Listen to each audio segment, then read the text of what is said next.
Hi అండి. అందరికీ నమస్కారం. నేను మీ దేవి. మిసెస్ రాక్ స్టార్ 18వ భాగం. రచయిత పరివి లలిత గారు. మహేందర్ ఒక క్రూరమైన నవ్వు నవ్వి చుట్టూ చూశాడు.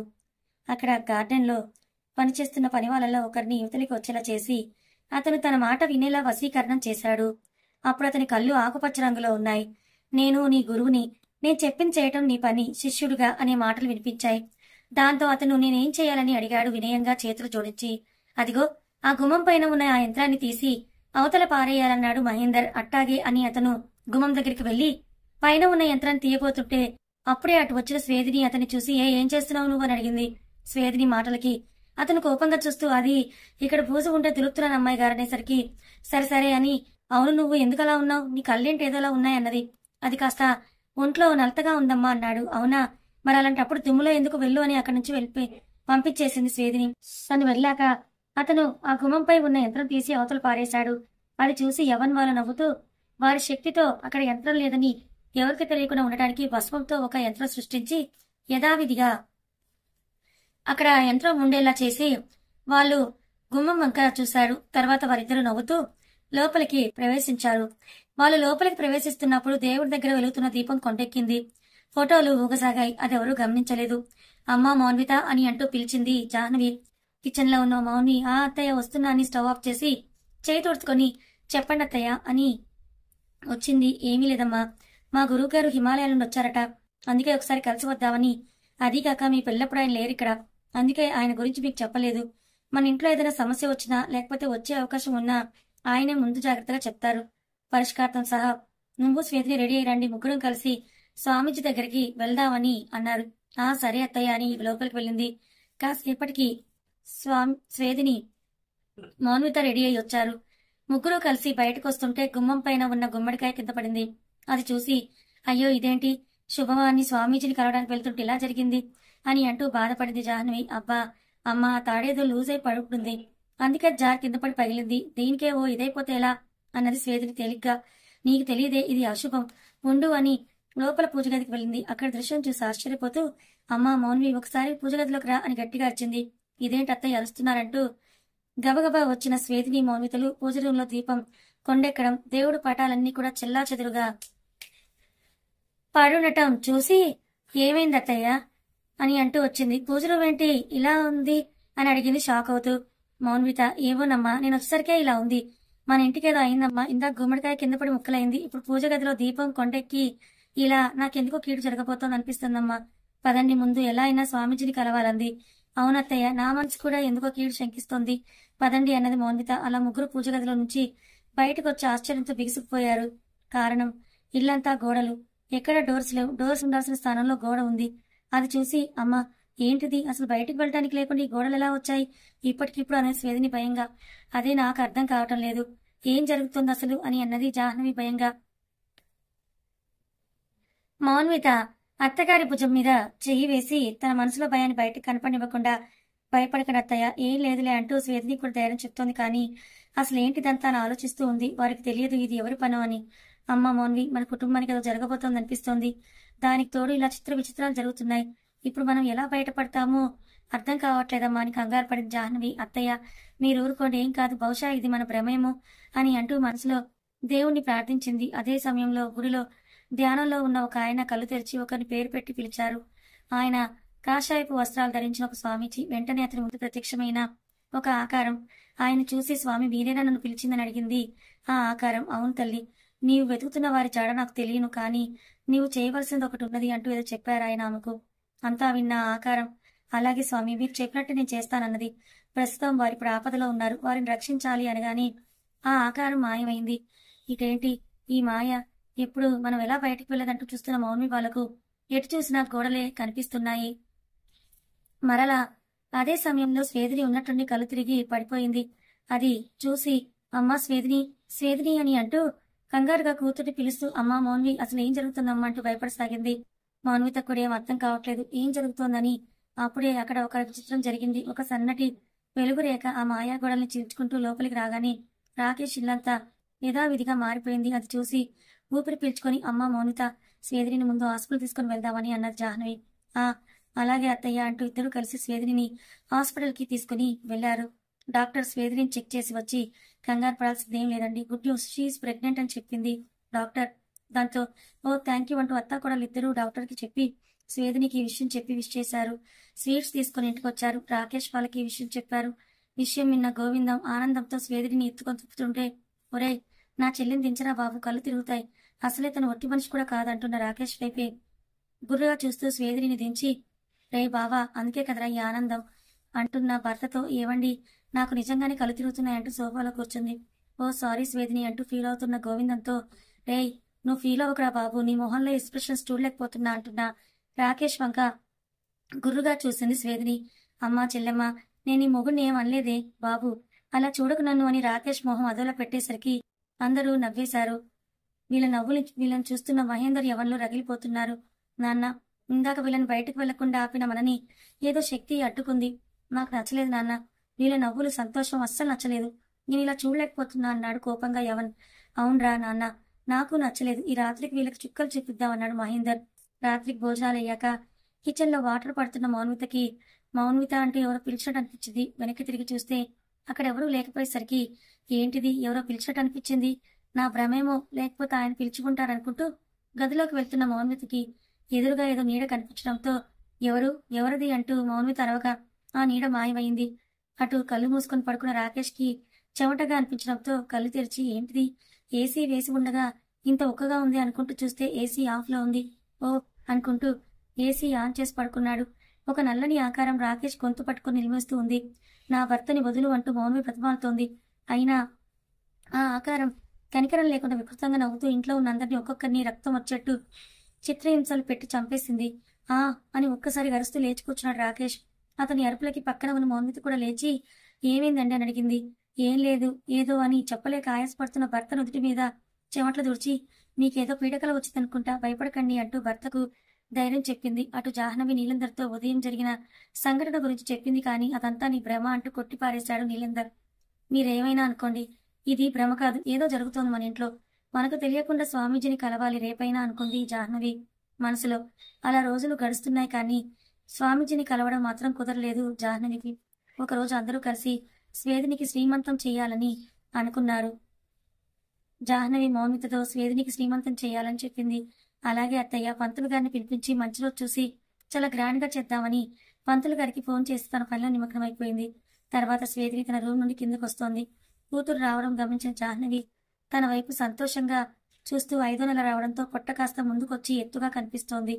నా కూతురు కాస్త బొద్దుగా అందంగా చాలా ముద్దుగా ఉందనుకుంటూ మురిసిపోతున్న ఆమె సోఫాల నుండి ఒక్కసారిగా లేచి అమ్మా స్వేదిని అంటూ గట్టిగా అరిచింది. ఆ అరుపుకి కారణం స్వేదిని వెనుక భయంకరమైన ఒక నల్లటి ఆకారం తనని మెట్ల మీద నుండి తోసేయాలని చూసింది. జాహ్నవి అలా అరిచి పరిగెత్తుకుంటూ కూతురు దగ్గరికి వెళ్ళగానే ఆ ఆకారం మాయమైపోయింది. అత్తగారి అరుపు విన్న మౌన్విత కంగారుగా అత్తయ్య ఏమైంది అలా అరిచారని అన్నది. అమ్మా ఎందుకలా అరిచావని అడిగింది స్వేదిని తల్లి చేతిపై చేయి వేసి. అమ్మా నీ వెనుక ఏదో ఉందమ్మా, అది నిన్ను ఏదో చేయాలని చూసిందని చెప్పింది. నా వెనుక ఏముందమ్మా అని అంటూ వెనక్కి తిరిగి చూసిన స్వేదినికి మౌన్వితకి అక్కడ ఏమీ కనిపించలేదు. దాంతో అత్తయ్య మీరేదో చూసి పొరపాటు పడుతున్నారు. లేదమ్మా లేదు, అది అంటూ అటు చూసిన జాహ్నవికి అక్కడ ఆ భయంకరమైన ఆకారంతో భయంతో బిగిసిపోయింది. అందుకో అక్కడే ఉంది అంటూ చూడండి అంటూ తన చూపులు వెళ్ళట్టు చూపించి వాళ్ళిద్దరు అటు చూసి అయ్యో అత్తయ్య అక్కడ ఏమీ లేదు అని అన్నారు.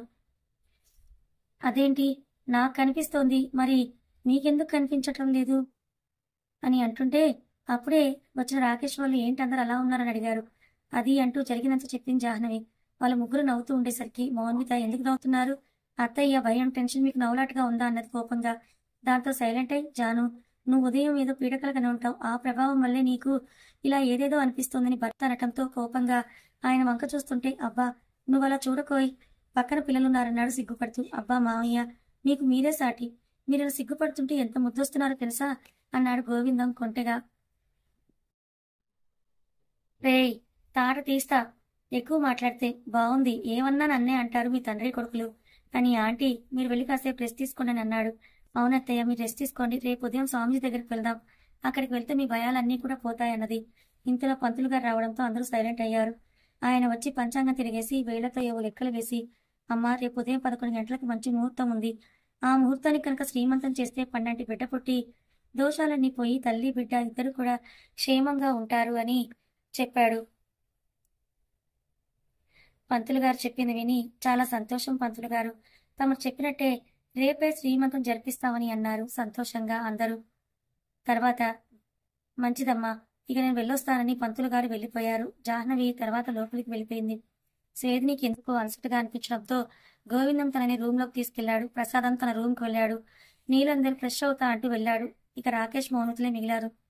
రాకేష్ మౌన్విని వెనుక నుంచి గట్టిగా హక్ చేసుకుని, బంగారు మన నన్ను ఎప్పుడు తండ్రిని చేస్తావన్నాడు తమకంగా మెడవంపులో ముద్దులు కురిపిస్తూ. అతని వెచ్చని శ్వాస గిలిగింతలు పెడుతుంటే అతని ముద్దులు తాకిడికి ఒంట్లో ఏదో తెలియని వేడి పుడుతూ ఏదో బరువుగా అనిపిస్తుంటే కళ్ళు మూసుకుని మత్తుగా ముందు స్వేదిని డెలివరీ అయ్యాక అని అన్నది అతన్ని మరింతగా హత్తుకుంటూ. రాకేష్ మౌనితను తన వైపు తిప్పుకొని మెల్లిగా ఆమె మెడపై నుండి పైకి వెళ్లి ఆమె కనురెప్పల మీద నుదుటి మీద పెదాలతో ముద్రలు వేసి తన లేత చెక్కిలిపై పంటిఘాటును పెట్టి ఆమె తేనెలూరే ఎర్రటి పెదవులను అందుకోబోతుంటే మౌన్విత కళ్ళు తెరిచి భర్త నుంచి విడివడి, హలో సార్, ఇది హాలు, ఎవరైనా చూస్తారు అన్నది. ఎవరూ లేరు, చూడరు, ఎందుకంటే ఎవరి గదుల్లోకి వాళ్ళు వెళ్లారు కదా అన్నాడు దగ్గరికి వస్తూ. అబ్బా అవన్నీ తర్వాత, ముందు మీరెళ్ళి ఫ్రెష్ అవ్వండి అంటూ భర్తను తోసింది మెల్లిగా. కానీ ఏదో పొగ రాకేష్ను తోసి గోడకు గుద్దుకునేలా చేసింది. దాంతో రాకేష్కి నుదుటి మీద గాయమై రక్తం వస్తుంటే మౌన్విత కంగారు పడుతూ భర్త గాయాన్ని చూసి, అయ్యో ఏంటి ఇలా జరిగింది, నేనంతలా పొయ్యలేదండి, బ్లడ్ బాగా వస్తోంది, ఇలా ఎలా జరిగింది పాపిష్టిదాన్ని అన్నది ఏడుస్తూ. ఓ ఈ చిన్నగాయనే, కంగారు పడుకు, నా కాలు స్లిప్ అయి గోడ గుద్దుకున్నాను, ఇందులో నీ తప్పే ఉంది అంటూ అన్నాడు రాకేష్. మౌన్విత తమ గదిలోకి వెళ్లి ఫస్ట్ ఎయిడ్ బాక్స్ తెచ్చి భర్తని సోఫాలో కూర్చోపెట్టి అతని గాయాన్ని క్లీన్ చేసి ఆయింట్మెంట్ రాసి కట్టుకట్టి, ఇవాళ ఉదయాన్నే లేచి ఎవరి మొహం చూశాను, నీకు ఇలా గాయం చేశానంటూనే ఇప్పుడు ఎలా ఉంది, మీకు బాగా నొప్పిగా ఉందా అన్నది. లేదు, బాధగా ఉందన్నాడు. ఎందుకు, అసలైన మందు ఇవ్వకుండా ఇలా పై మందు వేస్తే బాధగా ఉండదా మరి అని అన్నాడు తన రెండు చేతుల మధ్యలో మొహం పెట్టుకొని. మౌన్వితకి ఏమీ అర్థం కాక భర్త వంక చూస్తూ, అసలైన మందా అని అడిగింది అమాయకంగా. ఆ మాటకి నవ్వుకొని భార్య బుగ్గని గిల్లి, మొద్దు అసలైన మందు అంటే అమాంతం మౌన్వితని మీద క్లాక్కొని తన రెండు చేతులతో బంధించి తన పెదవులతో ఆమె పెదాలని అందుకున్నాడు. ముందు దూరం జరుగుజామని చూసిన రాకేష్ మరింతగా పట్టు బిగించడంతో అది కుదరకపోవడంతో మెల్లిగా తను కూడా ఆ ముద్దుని ఆస్వాదిస్తూ తన చేతుల్ని రాకేష్ చుట్టులోకి పోనిచ్చి గట్టిగా పట్టుకుంది. ఎంతసేపో తెలియదు, అలా చిన్నగా మెల్లిగా మొదలైన ముద్దు గాఢంగా బాతున్నా కూడా విడవడలేదు. కానీ రాకేష్ తలకి తగిలిన గాయం ఉన్నట్టుండి బాగా నొప్పిగా అనిపించడంతో అమ్మా అంటూ మౌని పెదాలు వదిలి సోఫా వెనక్కి ఆనుకున్నాడు కళ్ళు మూసుకొని. అయ్యో ఏవండి, బాగా నొప్పిగా ఉందా అని గాయం వంక చూసిన మౌని ఆశ్చర్యంతో, ఇదేంటండి, గాయం మీద కారం ఉందేంటని అడిగింది. కారమా అంటూ చేతితో తడిమి చూసుకున్నాడు. చేతికి ఎర్రగా కారం అంటే సరికి ఆశ్చర్యపోయి, అవును కారం, కారం ఎలాంటిది అన్నాడు. మౌనితకి ఏం అర్థం కాలేదు. ఈలోగా స్వేదిని వాళ్ళు కిందకొచ్చి ఏంటి ఏమైందని అడిగారు. ఆహా అబ్బే ఏం లేదని చెప్పింది. ఏం లేదంటావేంటా, అన్నయ్య తల దగ్గరంత గాయం అయితే అంటూ కంగారుగా వచ్చి రాకేష్ నుదుటి దగ్గర చేయి పెట్టి చూసి, ఏంటన్నయ్యా ఇంత దెబ్బ ఎప్పుడు తగిలింది, ఇందాక బాగానే ఉన్నావు కదా అన్నది. అబ్బే ఇది ఇక్కడ దెబ్బేం కాదులేరా, మీరు వెళ్ళాక నేను కూడా రూమ్కి వెళ్దామని వెళ్తుంటే సడన్ గా కళ్ళు తిరిగినట్టయి చూసుకోకుండా గోడ గుద్దుకున్నానంతే. రే జాగ్రత్తగా ఉండాలి కదరా అన్నారు అందరూ. సరే రండి అందరూ దినొచ్చేతులు గాని అన్నది మౌన్విత. ఆహా నాన్న, నాకు వాళ్ళు సంతోషంగా ఉండడం నచ్చలేదు నాన్న, మనల్ని చంపి ఏమీ తెలియనట్టు ఉండడం అస్సలు నచ్చలేదు. ఏదో ఒకటి చెయ్యాలి, వాళ్ళని చిత్రహింసలు పెట్టాలి, భయం కలిగించి అప్పుడు వాళ్ళ గొంతు నిలిపి వాళ్ళ రక్తం తాగి అంటూ ఇట్టట్టహాసం చేశాడు యవన్. అలాగే నాన్న అన్నాడు మహేందర్. ఇటు ప్రణయిని ఆత్మగా మారి యవన్ని చంపాలని కోపంతో తన కోసం అంతా వెతకసాగింది. ఆత్మగా మారిన తనకి యవన్ చనిపోయిన విషయం తెలియదు. ఇటు మహేందర్ యవన్తో, నాన్న మనం చనిపోయి ఇన్ని రోజులు అవుతున్నా కూడా మన చావు గురించి ఎవరు పట్టించుకోలేదు, బయటికి రాలేదు. ఇప్పుడు మన చావు గురించి లోకానికి తెలియచేసి దానికి కారణం వీళ్ళే అని తెలిసేలా చేసి వీళ్ళని జైల్లో కూర్చోపెట్టాలి. ఆ తర్వాత నరకం అంటే ఏంటో చూపించాలన్నాడు మహేందర్ కసిగా. అలాగే నాన్న అని యవన్ అక్కడి నుంచి మాయమై తన ఇంట్లో ప్రవేశించి తన పాలపాలనలో ఒకడు అయిన నగేష్ లోకి ప్రవేశించాడు. నగేష్ ఒక్కసారిగా ఒళ్ళు విరుచుకొని ఒకసారి అంతా పరికించి చూసి, రేయ్ రా సిద్ధంగా ఉండండి అని వినయంగా అమాయకుడుగా మొహం పెట్టి మిగిలిన వాళ్ళతో, రే బుల్లి ఇన్ని రోజులు అయినా అయ్యగారు వాళ్ళు ఎత్తులేరో తెలియదు, ఇన్ని రోజులైనా వాళ్ళు ఇంకా రాలేదన్నాడు నగేష్. పోతే పోని, మన జీతాలు మనకు వస్తాయి కదా, నెల నెల మనకు వచ్చే జీతాలు వచ్చేలా ఏర్పాటు చేశారు కదా, అది చాలు మనకు. అయినా ఆ దొంగ వెధవలు ఉంటే ఏంటి, రాకపోతే ఏంటి, ఎప్పుడూ మోసాలు కుట్రలని అంటుంటే నగేష్లో ఉన్న యవన్కి కోపం వచ్చింది. కళ్ళు ఎర్రగా చింతనిప్పుల వలె ఉన్నాయి. అది చూసిన బుల్లి, రే ఏంట్రా నీ కళ్ళేంటనా ఎర్రగా ఉన్నాయన్నాడు భయంగా. ఏరా మమ్మల్ని అంటావా, నిన్ను అంటూ బుల్లిని పట్టుకుని స్టోచోటు కొడుతుంటే మిగిలిన వాళ్ళు చాపారు. అప్పుడు నాగేష్ మామూలుగా, మరి అది కాదురా, మన అయ్యగారు వాళ్ళు ఎలాంటి వాళ్ళైనా మనం ఈ ఇంటి ఉప్పు తిన్నాం కాబట్టి మనం విశ్వాసం చూపించాలన్నాడు. దానికి బుల్లి, అవునరా నువ్వు చెప్పింది నిజమే, పద ఇప్పుడే వెళ్ళి పోలీస్ కంప్లైంట్ ఇద్దాం అంటూ కదిలాడు. అది చూసి నగేష్ నవ్వుతూ అయిపోయావురా అంటూ బుల్లి వెనకే వెళ్ళాడు. ఏయ్ ఎవరు మీరు అని అడిగాడు ఇన్స్పెక్టర్ నగేష్ వాళ్ళని చూసి. అయ్యా నా పేరు నగేష్ అండి, వీడి పేరు బుల్లి అండి. అయితే అది కాదండి అయ్యా, మేము పనిచేస్తున్న ఇంట్లో మా అయ్యగారు వాళ్ళు కొన్ని రోజులుగా కనపడటం లేదండి. ఇన్ని రోజులు వస్తారేమోనని ఎదురు చూస్తాం కానీ ఇంతవరకు రాలేదు, అందుకే మీకు చెప్తామని వచ్చామయ్యా అన్నాడు నగేష్. ఎవరు మీ అయ్యగారు, మీరెక్కడ పనిచేస్తారు అన్నాడు ఇన్స్పెక్టర్. అయ్యా మేము మహేందర్ గారింట్లో పనిచేస్తున్నాం. కొన్ని రోజులుగా ఆయన కొడుకు యవన్ బాబు కనపడట్లేదు. వాళ్ళకి శత్రువులు ఎవరైనా ఉన్నారా, లేకపోతే బంధువులు ఇంటికి ఏమైనా వెళ్ళారేమో. వాళ్ళకి బంధువులు ఎవరు లేరయ్యా, కానీ శత్రువులు మట్టుకున్నారన్నాడు నగేష్. ఎవరు వాళ్ళు అన్నాడు ఇన్స్పెక్టర్. అయ్యా రాక్ స్టార్ అయిన రాకేష్ గారు, ఆయన తండ్రి గారు. అదేంటి, మొదట్లో శత్రువులు కానీ తర్వాత శత్రువులు కాస్త స్నేహితులు అయ్యారు కదా అన్నాడు ఇన్స్పెక్టర్. నిజమేనయ్యా, కానీ వాళ్ళు మళ్ళీ శత్రువులయ్యారు. అందుకే వాళ్ళ మీదే మా అనుమానం. ఎందుకంటే వాళ్ళ ఇంటికి వచ్చి మా అయ్యగారు వాళ్ళని చంపేస్తామని బెదిరించి వెళ్లారు. కావాలంటే మీరే తెలుసుకోండి అని చెప్పాడు నగేష్. ఇన్స్పెక్టర్ ఒక్క నిమిషం ఆలోచించి, రేయ్ మీరు చెప్పింది నిజమైతే మిమ్మల్ని వదిలేసి వాళ్ళ పని పడతాను, అదే మీరు చెప్పింది అబద్ధమని తేలిందో నీ పని పడతానన్నాడు ఇన్స్పెక్టర్ కోపంగా. అమ్మ తోడు అన్నాడు నగేష్. చూస్తాను, ఇదిగో ఈ కాగితం మీద ఏం జరిగిందో దానికి కారణం ఎవరో రాసి సంతకం చేయండి అంటూ ఒక కాగితం ఇచ్చాడు. నగేష్ దాని మీద ఏదో రాసి సంతకం చేశాడు. కానీ అది నగేష్ సంతకం కాదు. కానిస్టేబుల్ అంటూ లేచి రాకేష్ వాళ్ళ ఇంటికి బయలుదేరాడు ఇన్స్పెక్టర్. కథ కొనసాగుతుంది. మరి యవన్ మహేందర్లు ఆత్మలుగా మారి వాళ్ళని అంతం చేయడానికి వచ్చారన్న విషయం మౌమిత రాకేష్ తెలుసుకుంటారా? వాళ్ళ ఇంట్లో జరుగుతున్న అనర్థాలకి కారణం ఏంటో తెలుసుకుంటారా లేదా? లేదంటే ఈలోపు ఏమైనా ఇంట్లో వాళ్ళకి ప్రమాదం జరుగుతుందా? మరి ప్రణయిని యవన్ మీద పగతో ఉంది కదా, యవన్ చనిపోయాడని, అది కూడా దుష్టాత్మక మారాడని తెలిస్తే తర్వాత ఏం జరగబోతుంది తెలుసుకోవాలనుకుంటే మన ఛానల్ని సబ్స్క్రైబ్ చేసుకొని ఫాలో అవ్వండి. కథ నచ్చితే లైక్ చేయండి, హైప్ బటన్ ప్రెస్ చేసి ఛానల్ గ్రోత్కి హెల్ప్ చేయండి. Thank you so much.